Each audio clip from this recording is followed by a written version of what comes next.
çözümsüz bırakılan spora ilişkin sorunları dile getireceğiz. Yarigeha Diyarbakır'e û dahatên wê li bajêr dibe cihê nîqaşê û tîmên Diyarigeha Diyarbakır'ê de yariyên xwe dileyîzin dibêjin mafên tîmane jî ji dahatên yarîgehê sûdê werbigirin. Di vê çarçoveyê de Alîgirên Amedspor û Diyarbekirsporê li qada Şêx Saîd çalakiyek li darxistin û daxwaza cibcîkirina dadweriyê kirin.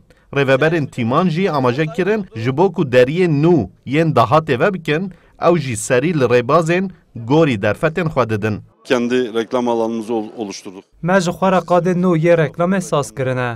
Em ê di nava tesîsên xwe yên rahênanê de panoyên reklamê danin û reklaman bistînin. Daxwaza me ew e ku me ji bin vî barê giran derxin û em hêvî dikin demek nêz de ev pirsgirêk çareser bibe. Alîgirên Amedspor û Diyarbekirsporê di vê baweriyê dene ku tîmên bajêr ji ber naslameya xwe rastî helwestên wisa tên û balê dikeşin ku her du tîman salekê de 2 milyon û 300 hezar lîre pereyê kirê dane lê ji dahatan bêparin.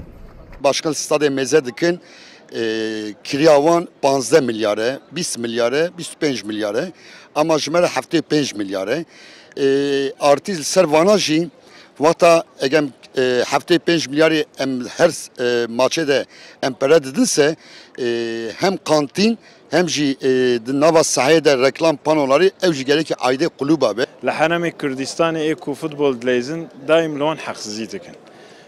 Em en zêde jî li Amedspor dikin ne ji bo ku ji futbolê ye ji topê ye ji sporê ye. Yani ji nasnameye wî ye ez wisa difikirim.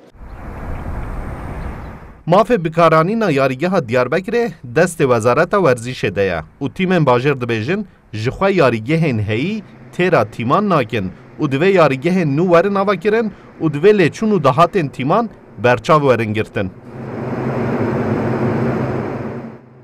Alîgirên Amedspor û Diyarbekirsporê dibêjin ev yarîgeh li Diyarbekirê hatiye çêkirin lê ne ji bo Diyarbekirê hatiye çêkirin. û bang li Federasyona Futbola Tirkiyeyê dikin ku demil dest vê pirsgirêkê çareser bikin.